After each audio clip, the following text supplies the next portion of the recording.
Hello and welcome to this episode of sMater, a podcast by clinicians for clinicians, brought to you by Mater, an Australian leader in healthcare for more than a century. My name is Gillian Whiting. And I'm Catherine Cooper, Clinical Specialty Coordinator for Mothers, Babies and Women's Health at Mater. And we're coming to you from Meanjin, the land on which this podcast is being recorded. Today we're joined by Dr. Adam Bush, Senior Specialist in Obstetrics and Gynaecology at Mater Mothers Hospitals. Adam joined Mater in 2019, quickly cementing his place as Clinical Director of its Flying Obstetrics and Gynaecology Service. Prior to that, he spent 21 years in Gladstone in central Queensland, where he delivered nearly 6,500 babies across the private and public system. Today, he's joining us to talk about preterm births, in particular cervical cerclage, the purpose, procedure, risks and results. Mater. Caring for the community for more than a century. Innovators in health, education and research. Home to world-class clinicians. State-of-the-art facilities. High quality patient Australia's largest and leading turning maternity. scientific discoveries Educating into the nurses, life-changing healthcare advancements and Passion provider. integrity. We are Mater. We are Mater. We are Mater. This is sMater.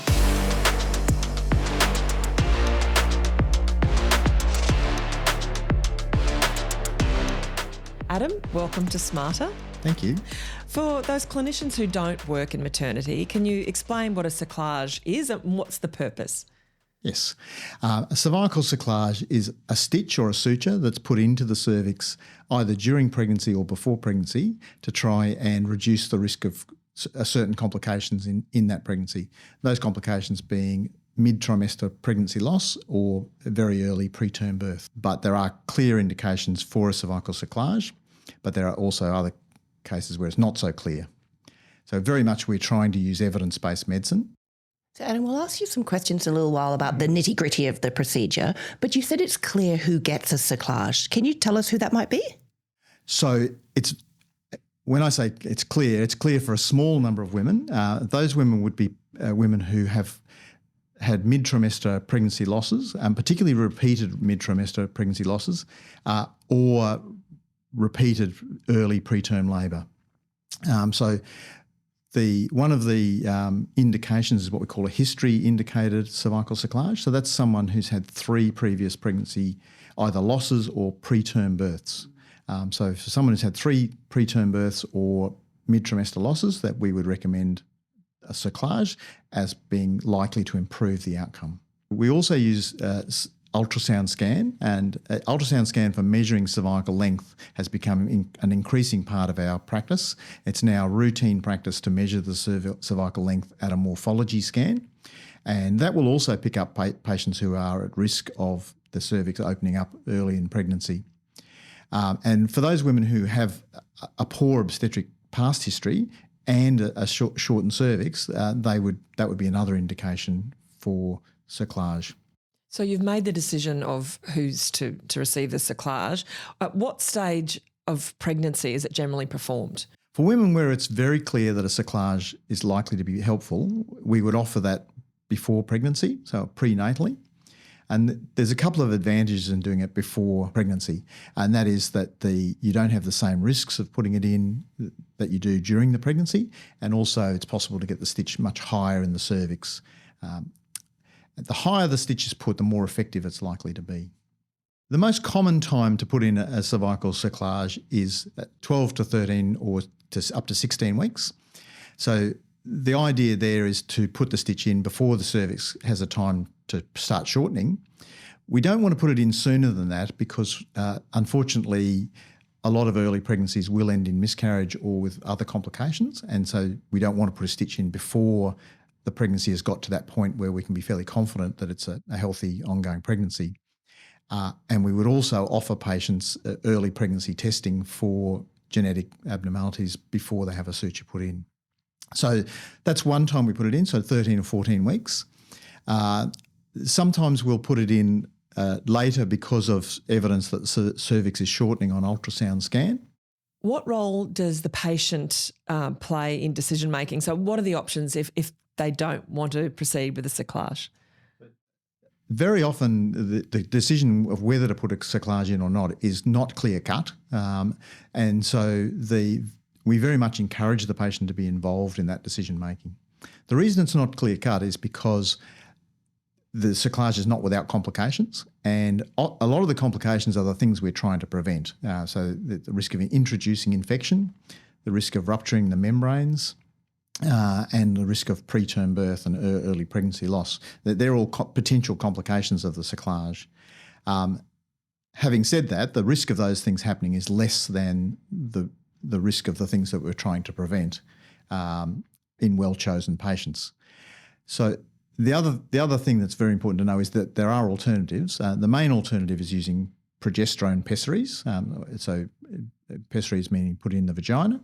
And there are some studies that show that the effectiveness of progesterone is equal to the effectiveness of cervical cerclage in some women. And so we very much encourage women to be involved in that decision-making process. And you talked about putting it in potentially before someone's even pregnant, but you also said there are risks, and obviously if they're not already pregnant, the risk of rupturing membranes is not there. But what's about the risk of infection? Like how early what if it took me a year to get pregnant? Can I have it in all that time? You can. There's good evidence that having a stitch in before doesn't affect fertility. One of the advantages of putting it in before pregnancy is that it can be done abdominally. So this can either be done with an abdominal operation or with a laparoscopic operation. Laparoscopic operation is slightly more difficult technically, but it has less morbidity than a bigger cut. And the advantage of putting it in abdominally is the stitch is going to be higher in the cervix and therefore more effective. The disadvantage of us putting it in abdominally is it's very hard to remove, and so generally it's left in there possibly forever. From a patient's perspective, cerclage is potentially something that they haven't really heard of before. What support or what counselling or what conversations do you have with the patient at that point? So the consent process and the discussion around a cerclage is normally done at a fairly senior level. So it would be most commonly at our hospital, the patient would be seen by a consultant and have that conversation. And sometimes that conversation has to happen more than once because it is a complicated issue. Although we sometimes talk about emergency cerclage, that's for patients who present with the cervix already opening up, there's still potential to wait for several hours before putting the stitch in, or even to wait for 24 hours. So there is time to have those conversations and for patients to be involved in the decision-making process. The cerclage, which means hooping in French, was first performed transvaginally in the 1950s, while the first transabdominal cerclage was placed in 1965. Talking about the timing of this procedure, when is it too late? Generally speaking, we wouldn't put a stitch in after 24 weeks because the potential benefit of putting a stitch in later is less and the risk of complications is relatively higher at putting it in later. So generally 24 weeks would be our cutoff here. There are some hospitals around the world that would go up to 28 weeks, but sometimes it depends on what services you've got to offer for a baby that's born at 24 weeks. So a baby that's born at the sMater at 24 weeks has got access to the very best care available. And so we wouldn't normally recommend a stitch after 24 weeks. Focusing on the procedure itself, the patient, is it general anaesthetic? So you do need an anaesthetic. The choice of whether to have a general anaesthetic or a regional anaesthetic, that's a spinal anaesthetic, similar to an epidural, is very much a decision between the obstetrician, the anaesthetist and the patient. It's quite reasonable to do it under a regional procedure rather than a general, but most of the time it's done under general anaesthetic, and that's often the patient's choice. And you mentioned before that it can be done vaginally or abdominally. Is there a preference, or does it depend on the patient? It depends on so we wouldn't normally do it abdominally after 13 weeks. It becomes very difficult to do an abdominal procedure after 13 weeks of pregnancy. So once it's got past that stage, we would be doing it vaginally. And the actual technique will often depend on the surgeon doing it. There are a few variations in the technique, and there are pros and cons of the different techniques. into the nitty-gritty now. Can you tell us a little bit about that? Like what suture, what type of suture material? There's a couple of choices. As far as suture material goes, traditionally we've used a Mercelin tape, which is a braided tape, and the other alternative is to use a nylon suture. Both of them are non-absorbable, so the idea is that they stay there until they're removed. The advantage of the tape theoretically is that it's broader. It's about 5 millimetres in width, so it gives a broad pressure on the cervix. The potential advantages of the nylon is that it's easier to put in because it's a thinner material, easier to tie, and potentially easier to remove as well. There have been studies looking at which is superior, and there's not really any evidence that one is superior to the other. There is some evidence that the nylon may have a less infection risk, but it hasn't been shown to change the outcome as far as the baby's concerned. And is it fairly straightforward? Is it like a one-size-fits-all, or do you have to modify according to patient? So you do have to modify the operation, mainly depending on the length of the cervix that is there at the time. So as I said, often we're doing it at 13 weeks when there's a reasonable amount of cervix to use, but sometimes we're doing it later in pregnancy when the cervix has already been significantly thinned out, and that makes it technically quite difficult. The other decision we have to make is whether to put the stitch straight into the cervix that's visible in the vagina, or whether we need to operate further and reflect the bladder, so pushing the bladder up and possibly even pushing the rectum up to get our stitch higher. So that obviously increases the risk of complications, but it also makes the stitch more effective in what we're trying to achieve. What difference does all of those things make in terms of the rest of the pregnancy and impact even postpartum? So the big question would be around removal of the suture. So the higher the stitch is, so if it's an abdominal stitch, we can't remove it easily.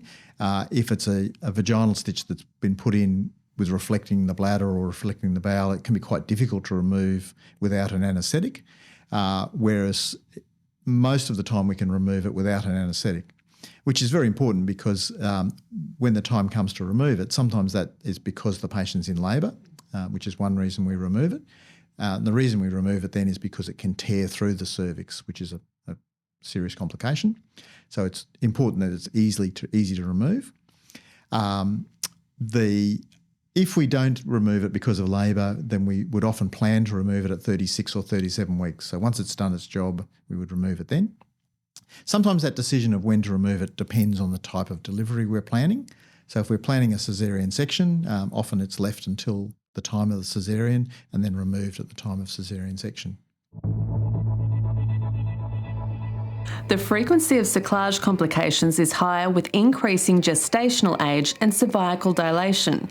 A meta-analysis of 44 trials and studies with a total of 4,500 singleton pregnancies noted the most perioperative complications occurred in physical examination indicated cerclage, also known as emergency or rescue cerclage.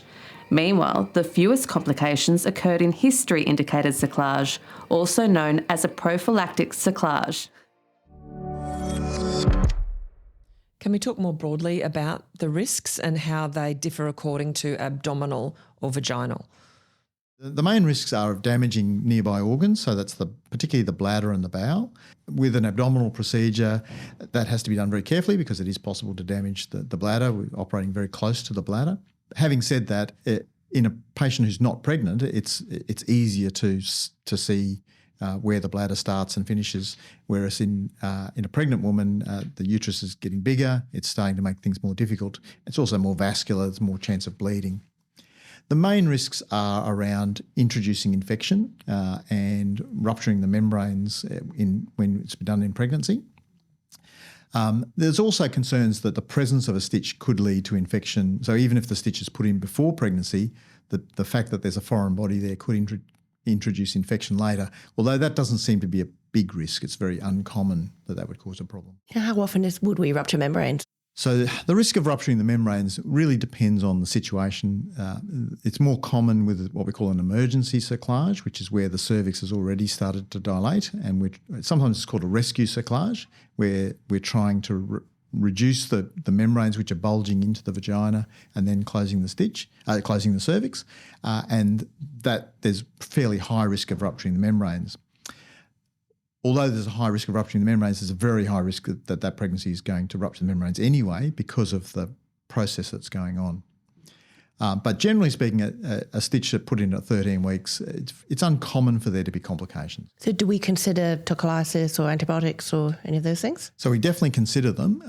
Again, we try and use evidence-based medicine, and the evidence for tocolysis is not particularly strong. It sort of makes sense to use tocolysis to stop contractions, but there isn't good evidence that it does make a difference. And similarly, antibiotics, the evidence is not strong. There is one good paper that suggests that using both antibiotics and tocolysis at the time of the procedure can reduce the risk of complications. But it's not strong evidence. Yeah. And so once the cerclage is in, how do we know it's working? Like, how do we monitor its ongoing effectiveness? Do we do scans? How often does that need to be done? Generally speaking, we do one scan afterwards to see how well it's been placed. There isn't strong evidence that that's necessary, and there is good evidence that we don't need to keep scanning after that. So once the suture is in and we're happy that it's in the right place, then it's really managing on clinical signs. It's very rare to put a second stitch in. There is some evidence that if the first stitch has not been placed well, a second stitch might improve the outcome, but that's very uncommon. What about the patient in this situation? What do you tell them, or what do you need to impress upon them at this point after they've had a cerclage? Can they return to work, or is it bed rest? What do you need to say to them? Or again, does it actually depend on the patient? So again, we try and be evidence-based as much as we can. The traditional advice has been bed rest, abstinence from intercourse, sometimes stopping work. There isn't good evidence for any of those things as far as changing the outcome. It is important that we advise patients that they present early if they've got signs of labour. So if their waters break, if they're having contractions, if they're having bleeding, we want to see them so that we can assess them and remove the stitch if it's appropriate. The benefit of putting a stitch in is in prolonging the pregnancy, but it's not necessarily in getting to a full-term pregnancy, and particularly for someone who's had a poor obstetric history in the past. We're really hoping to improve their gestation so that they've got the best possible outcome. But they do need to be aware they can still go into preterm labour.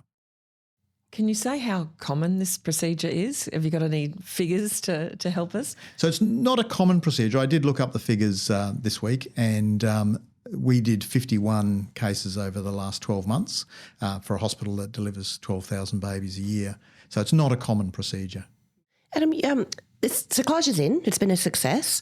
When does it come out, and how does it come out? You talked a little bit about sometimes taking it out at Caesar, but if it's a vaginal birth, like when and how do we take it out? So if someone presents in labour, it should be removed because of that risk of tearing the cervix, which is bad both for this pregnancy and for future pregnancies. Ideally, we would like to remove it electively, and we normally recommend that at 36 or 37 weeks. Some places would remove it at 34 weeks, depending on different hospital With a protocols. regional block or not a No, GA? hopefully you can remove it without an anaesthetic. They can be technically tricky to remove, but usually they can be removed without an anaesthetic. One of the recommendations is that when a stitch is put in, that advice be given at that time for whoever's going to remove it as to how it was put in, how it's going to be removed. Are they easy to see, like with a speculum? Usually, it depends whether they're tied anteriorly or posteriorly. So that's one of the things that needs to be recorded in the notes. And the other thing that's important to know is that some doctors will do a single knot and some will do a double knot.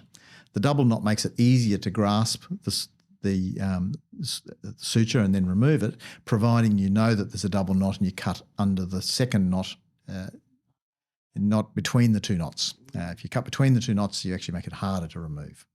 And so that documentation is really important. It is very important, the documentation. And there are certainly cases where people have thought they've removed it and haven't removed it completely. How long does that take, that process? It's like a speculum examination, and clinical examination takes 5-10 minutes. Okay, before we go, I'd like to introduce a little segment called The Checkup. So we want to know more about Adam, the medical professional, and Adam, the person as well. Okay. So bear with us. Catherine's going to ask you 5 quick, simple questions. You ready to go? Ready to go. Okay. What's on your surgery playlist?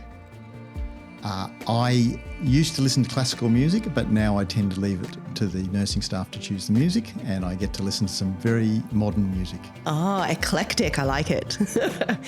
If you could impart one piece of knowledge to a medical student, what would it be? To love what you do. What's your superstition? I don't have any superstitions.